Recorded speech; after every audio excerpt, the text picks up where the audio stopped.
It started when I was at work sometime last week. I sell books for people, old ones, very old ones. I clean them up and sell them on, keeping a percentage of the sales.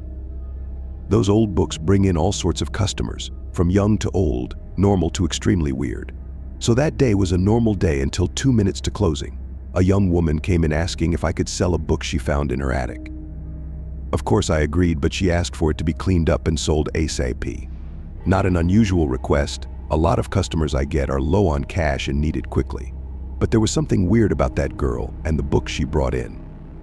She introduced herself as Melissa. We had a quick back and forth, and beneath her messy dark hair and dirty look was extremely pretty. Her brown eyes shone in the light with a tint of redness. The book she gave me was leather-bound, the pages a stained yellowy brown. I told her it was going to be a tough job, but I promised I'd do the best I could. We left the shop together. I locked up. She thanked me and we went our separate ways. When I got home, I set to work straight away and got out my tools of the trade: microfiber brush and cloth, gum eraser, cigarette, and a glass of rum. Wiping a layer of dust off the front, I saw the title for the first time. A Guide on Strangers and Their Bequeathed. I'd never heard of it before, so thought I'd give it a read as I restored it. The first chapter was simply titled Chapter 1, They're Coming. Partway down the page, I heard a noise from outside, a loud crash that startled me out of my reading trance. I shook my head and called myself stupid. Then I heard it again. It was likely the raccoons knocking over my bins. It happened from time to time, so I didn't give it another thought. I put my head back down to work and continued to read. The second chapter was titled They're Watching. It told a story about a bookshop owner being stalked by an unknown entity. Everywhere they went, feeling like they were being watched. The first chapter's story was totally different, about a girl finding a book and how it changed her. The similarities between fiction and my life felt eerily close, so I had to stop reading. I poured another rum and decided to run myself a bath. I heard the raccoons outside rustling around again, followed by a tapping at my window. I spun my head quickly and saw something move. I realized the window was open and obviously didn't want the raccoons getting in, so went to shut it. I had a quick glance around, and as I suspected, my bins had toppled. No raccoons to be seen, though. In the darkness, I swore I saw a human silhouette, standing, watching me. Every hair on my body stood on end and started to get wet. I'd forgot to turn the bath taps off. When I looked back, I couldn't see the silhouette anymore, so closed the window and curtains, quickly locked my door and ran upstairs. What I found weird was the bath hadn't overflowed. It was to the brim, but not a single drop had dripped over the edge. Had I been sweating then instead? I walked into my bedroom to throw my clothes in my washing basket and saw the book on my bed. I hadn't moved it, but somehow it was there. I picked up the baseball bat from under my bed and shouted that if anyone was in my house, they'd meet the hard end of it. The book opened. I swung automatically, hitting the air. Picking the book up, I saw it was on a chapter titled They're Here. I felt the wetness again. I started sweating and embarrassingly pissed myself.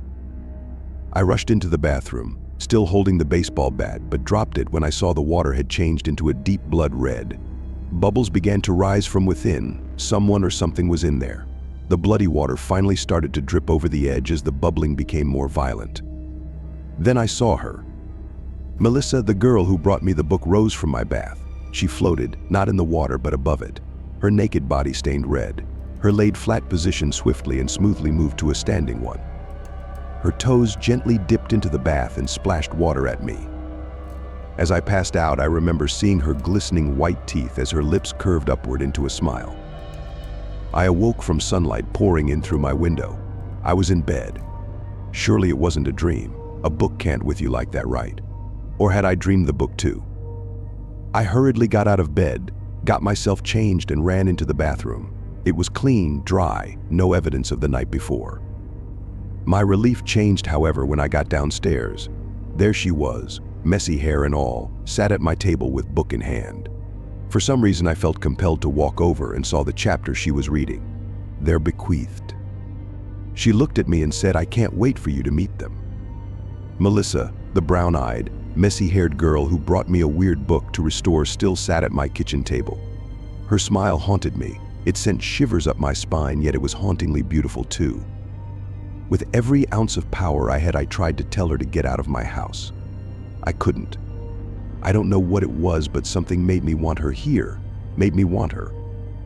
I saw her float out of a blood-filled bath for sake, but for some reason I couldn't help but think she was everything I ever wanted.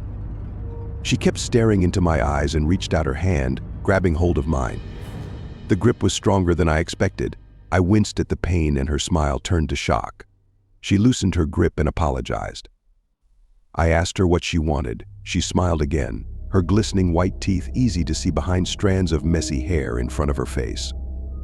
She told me I needed to restore the book, that I needed to meet her bequeathed and set them free. I had no idea what she was talking about or who her bequeathed was, and no matter how much I wanted to demand who she really was and say no, I just nodded. She told me to stay home and work on the book, that my bookshop would be fine closed for a day, and if I managed to restore it, I'd have everything I'd ever dreamed of. As she stood, I felt myself pulling away in fear. She's beautiful. I finally saw her face clearly as she took her ruffled hair and tied it up in a bobble. Then, without another word, opened my door and left. Thoughts swarmed my brain. Should I or shouldn't I? She's stronger than me, knows where I live, and it's not exactly easy to simply leave town. What if I didn't take anything with me? Just the essentials, but her face clouded my thoughts and I knew she was essential. She'd come into my life. I was terrified of her, but felt like I'd fallen in love. I hated myself for it.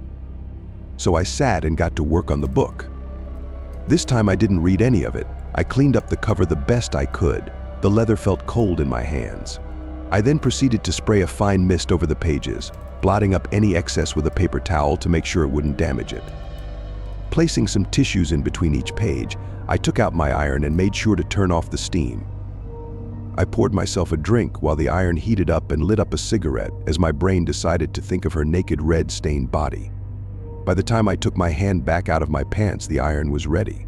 I carefully pressed it down over each page, flattening them and removing any and all moisture.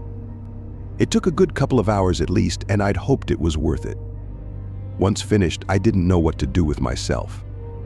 I tried watching the TV, playing games on my phone, random mundane.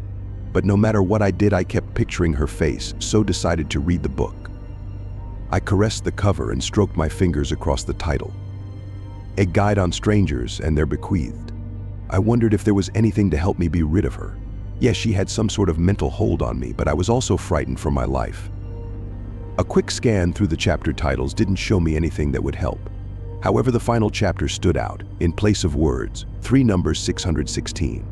It took me by surprise. Every other chapter began with there, or they're followed by a word such as here or watching, bequeathed, etc. So I began to read. I'd noticed by now that every chapter was a story of its own. The book was apparently a guide, but everything inside seemed like a standard fictional story, some of which felt ridiculously close to home, but a story nonetheless. 616 told the tale of a young woman named Amory, how the devil cast her out of hell to roam the earth for an eternity until she found true love due to her rejecting the devil's advances. She'd married hundreds of thousands of times, but never once found someone who loved her for who she really was, so had killed every one of her bequeathed. There was a knock at the door. Once again, I'd found myself in a trance from the words of the book, and I felt glad something had shaken me out of it. At the door was a thin, pale man. He pushed past me and sat down at my table. I told him to get out, that I wouldn't hesitate to get my baseball bat if I had to. He laughed and slammed his hands down next to the book. I charged over and grabbed him by the shoulders, lifting him with ease and dragged him toward my door. He wouldn't stop laughing, and I was quickly losing patience. He slipped out of my grip and ran back to the table. Okay, fine, bat time. I left him there as I ran upstairs to grab it. He was intruding in my house, so it was self-defense, right? I got to my room and bent down to pick up the bat, then heard the familiar creak of my staircase. That was following me up. I stormed out ready to smack him upside the head, but was met by nobody. A brief glance into the other rooms confused me. He was nowhere to be seen. I was certain I heard him coming, so where had he gone?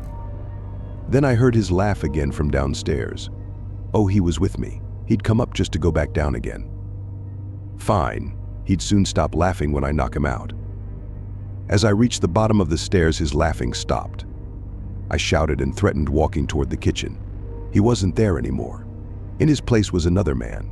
this one with more color in his skin and wearing a half mask similar to the Phantom of the Operas. I started shouting again, asking him who he was and where his friend had gone. He shrugged his shoulders and asked if I had any food. I told him to off, that I didn't owe him anything and to find his friend and take him with him. He slowly stood up, pushing the chair away behind him. He was struggling at first, then suddenly the chair flew back with tremendous force, crashing into my fridge and dented it. I felt the same wetness from the previous night. Sweat started forming all over my body, but this time I didn't piss myself. I was determined that this intruder was to get out dead or alive. His attention focused on me and ferocity filled his face, turning it red. Surprisingly, he nimbly made his way toward me, each footstep cracking the floor beneath him. For such a large guy, he started moving at an alarming speed. I closed my eyes and swung the bat. When I opened them again, he was gone.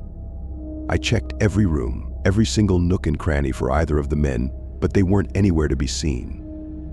It was that damn book. It's got into my head and I'm imagining things I thought. What happened next, though, I knew wasn't in my imagination. Another knock at the door. If it was either of those guys from before, I'm going to go nuts. I already couldn't tell what was real and what wasn't. Pretty certain the book had somehow gotten to me. I looked through my peephole with hesitation. The light hadn't come on outside for some reason, so all I could see was a faint outline of a person. I opened the door and was met by an older man. I couldn't tell how old exactly, but he had curly shoulder-length white hair. His face was wrinkled but quite young-looking at the same time. In one hand was a cane to help him stand straight. He reached out the other and I noticed his nails were long and pointed. I couldn't help but stare at them for a few seconds before he twitched his hand and I realized he wanted to shake mine. I put my hand in his and looked back up. His face had changed, fewer wrinkles and even younger looking. He could have been maybe only a few years older than me, and I'm in my 30s. His hair was still white, however. It reminded me of Melissa's smile. Her again, back in my head. He introduced himself as Al and politely asked if he could come in. For some reason, I decided to let him. I asked if he wanted a drink of some sort despite only having tap water and some rum left over. He declined and asked if I could sit with him. I took the bottle of rum over in a glass and poured myself one, telling him to help himself should he change his mind. He looked at the book on my table, smiled and thanked me for looking after it. I asked if he knew what the book was, that it was with my head and I needed to clear my thoughts as the woman who brought it to me wouldn't exit them. His voice suddenly changed from a kind British-sounding voice to a deep and serious one, accent unknown. Now, I'll paraphrase to the best I could of what he said. It is a book of truths, lies, possible futures, and many lost pasts. I didn't understand what he meant but nodded along like I understood perfectly, wanting him to carry on. I love her in my own way, more as a pup with master than equals. Many a man and woman tried but couldn't fall when they found out her true nature. I asked if he was talking of Melissa or Amory, the 616 chapter detailed. Amory, Melissa, she's gone by many names, but both are one and the same. You don't know what she is yet, do you? A stranger in your home, in your head. But is she in your heart? I told him that I felt like I loved her even though I'd only met her twice. That something made me lust after her body, the craving unlike anything I'd felt before. I hope for your sake it stays when she reveals herself. You would be her 616th lover. The book claims she's had many more, but I was there. I witnessed them all one way or another as I grieved the loss of my own. I didn't know what to reply, only that I was sorry to hear he lost someone he loved. He carried on to tell me Melissa was the one who created him, that after his love was murdered and he took his own life, he was cursed to return due to reminding her of himself. I didn't know what to think anymore. Part of me couldn't believe anything I'd seen. I didn't know if the book was with me or if it was Melissa and her friends playing a messed up game. As if reading my thoughts, my new friend Al said aloud, "I assure you, it's very real. Now I must take my leave. My associate will be here shortly, but don't let her in whatever you do." I took his hand and helped him up. He nodded and smiled at me. Before he left, I asked him what exactly Melissa was, why these strangers were visiting and what they wanted. That my friend isn't for me to reveal, however, we strangers are here to test you, to see if you're a fit for her. And with that he left. Again, I found myself thumbing the pages of the book to find out the truth, to know what was happening. I read from cover to cover, reading every chapter thoroughly. Each story detailed different men and women being stalked by strangers while they lusted after one. I started to believe the second chapter was about me and Melissa. I was being watched by these unknowns and Melissa was the one who brought me the book. But it said it changed her. It just didn't say how. Another knock at the door. I started hoping it was the final one, that I was going to go insane if I kept hearing it. I answered, and behind it was one of the most beautiful women I'd ever seen. Al's associate, I presumed. She leaned against my door frame and looked up at me. I'm not exactly tall, but she was much shorter than me, maybe 5.5 feet. The look in her eyes was sultry to say the least. It made me want to take her there and then, but I resisted. So, gonna let me in, I did, and it was a fatal mistake. I don't know why I let her in. I just couldn't help myself. It was as if hypnotized by her. Even Alabama told me not to let her in. Now it was too late. She bounced around my front room like a puppy, throwing my cushions onto the floor and diving on the sofa. Just as quickly, she jumped back up and started to throw ornaments and books all over the room. I shouted at her to stop. She looked at me with an innocent face, begging me to not be mad. I asked what she was doing, and she replied, looking for the book. I didn't even say anything. I turned and pointed into the kitchen. I heard a million thank yous as she leapt past. I shook my head and followed her in. She told me her name was Liz, grabbed hold of the book and cradled it like a newborn baby. I told her to be careful, that I'd just restored it for someone, and that it was fragile. She looked at me and smiled. One thing I finally realized is that all of these strangers visiting me kept smiling and all had perfect white teeth. My phone rang. It was my best friend Abe. He told me he was on his way to my house to make sure I was okay as he walked by the shop and saw it was shut. I told him I was fine, that I was doing a job at home and that I was busy, so not to worry about coming over. He asked if I'd eaten. He knew I drank too much sometimes and needed to line my stomach. It was getting late, to be fair, and no, I hadn't eaten anything all day, but Liz was here. An absolute nutcase that I couldn't deal with. Hey, I wondered if Abe coming over would actually calm her down and help me handle easier, so I asked him to bring me something. By the time he got to mine, I was sat talking to Liz, still cradling the book and shushing me a lot for speaking too loudly and asking too many questions with frankly not enough answers. Abe let himself in and shouted. I shouted back that I was in the kitchen. He came in and saw Liz sat at my table. Oh, who's this? I didn't know you had company. I'd have brought more food. I finally had the answer if I was imagining things. She was very much real. Liz jumped up and dropped the book back on the table, suddenly not caring for it anymore. I rolled my eyes and snapped at her that I'd told her to be careful. She giggled, said sorry, and walked over to Abe. She stroked his chest and bit her bottom lip hard enough to cut it open. Abe was enamored. I tried getting both their attention, but nothing worked. He smiled at her and wiped the blood from her lip, placed his finger to his mouth and licked it off. I felt disgusted. It was weird. He'd only just met her and was flirting in a way I'd never seen him before. My turn, Liz shouted, squealing like a little girl wanting to play. I didn't know what was coming but wish it never happened. She took his finger and placed it in her mouth, sucked on it to turn him on. Then he made the most blood-curdling scream I'd ever heard, pulled his hand away from her and spurted blood everywhere. What the is happening? She hadn't only bitten his finger to make it bleed, she'd bit the whole damn thing off. She turned to me and smiled. I saw the blood dripping down her chin and I felt even more attracted to her. Before I could even get up out of my seat, Abe was running for the door. Liz muttered something under her breath.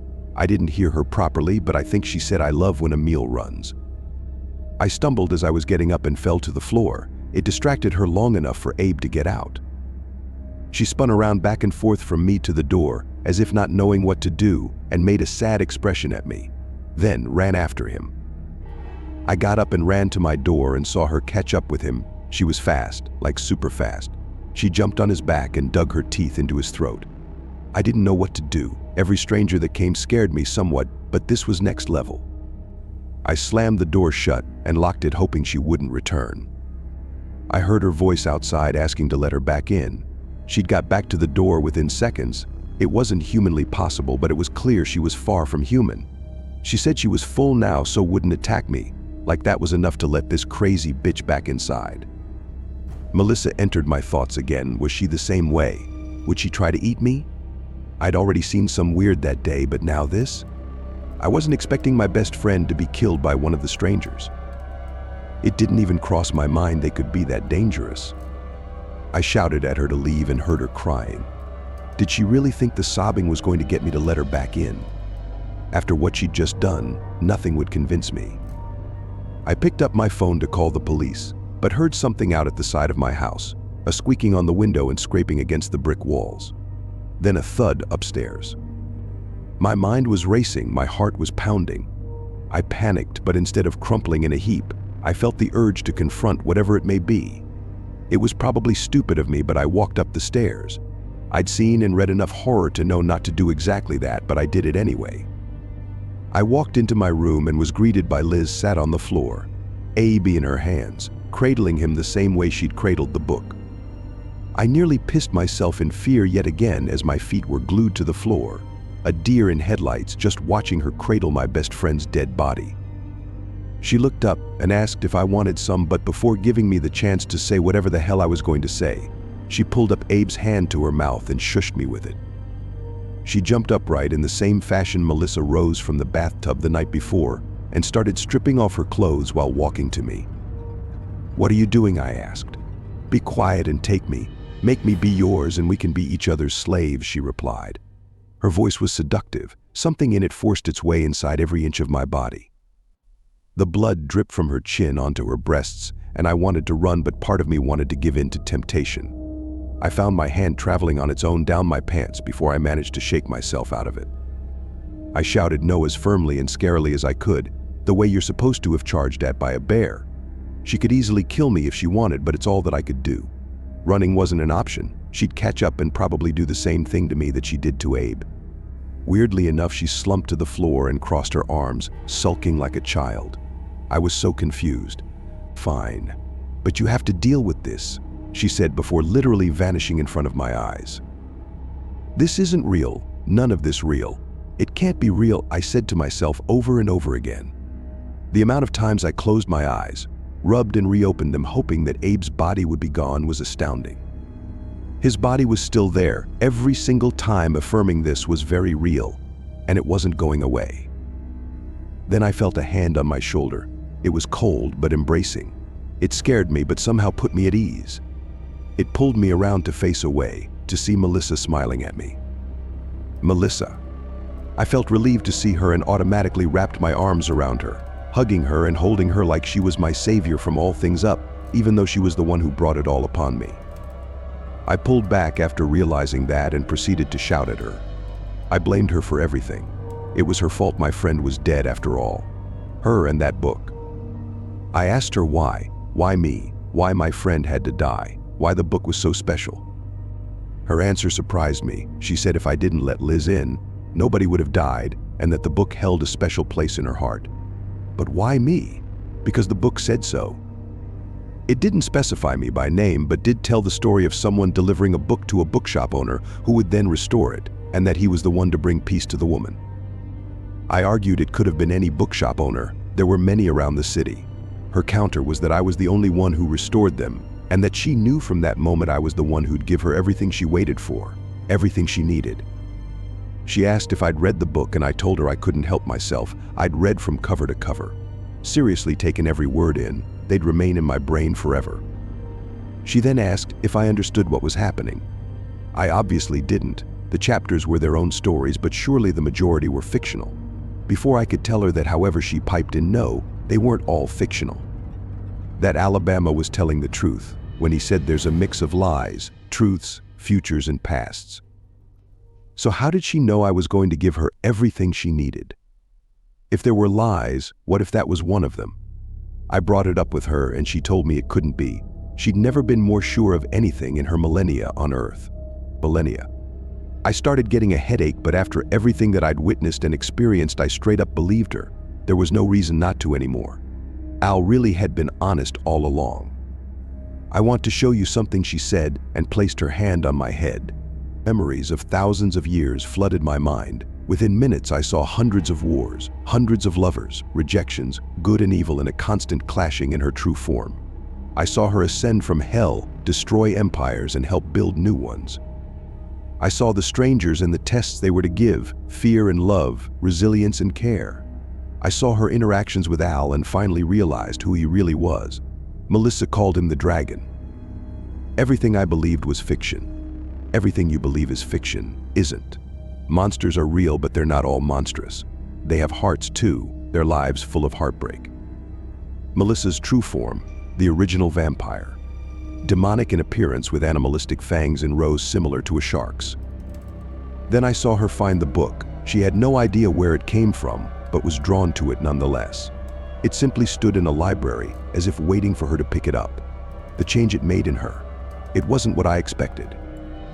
It was hope. It calmed her. It gave her the hope that one day the prophecy that she'd find love would become true, despite having false pasts alongside it. Melissa removed her hand and my brain felt like it was ready to explode. She looked at me with sadness behind her eyes and told me the feeling would wear off shortly. I ran over to the kitchen sink and spewed. I was overwhelmed by it all, but I felt sorry for her and everything she'd been through. It wasn't fair. Nobody would want to live for potentially forever, waiting for true love alone. After I sat back down, she asked me what I knew was coming. Do you love me? I'll be honest. If she hadn't shown me her past, I wouldn't. I'd want her out of my life completely. She terrified me, still does. But I nodded. Her face lit up, and her once pale, ill look changed into one full of color. She truly was perfect. This is going to hurt, but it'll be worth it, she said, standing and lifting me with her. We began to levitate. Gravity suddenly meant nothing. Her hand transformed. The dainty things became muscular and much larger than my own. Her nails became talons, and with one swift movement pierced my chest. I felt my ribs cracking, my organs being rearranged. I screamed in pain. The agony was excruciating. I felt a pull from inside and looked down to see my own beating heart slowly removed from my chest. She then did the same to herself but showed no pain. She kept her eyes on mine the whole time. Those beautiful brown eyes. Taking a bite out of both hearts and kissing me, she passed the chunks into my mouth and told me to swallow. I did. As she let me go, I fell to the floor. Blood poured out of me, and I felt like that was it. My time had come. Tears rolled down my face. Death was coming to greet me. I passed out from the pain and blood loss. To my surprise, I woke up. I was in my bed and Melissa was beside me. I sat upright and pressed my hand to my chest. No hole. It had healed over with only scars remaining. I heard clapping and whoops of excitement from around us and looked up. Strangers were in my house, stood against my walls, clinging onto the ceiling, all of them cheering for us. I still see them every day, a new interaction and told tales of what happened to them. But the best story was Melissa's. Melissa's and mine. I smiled and bared fangs. I love you. I love you too. I don't know how many of them. I've never seen any more than once, except the one.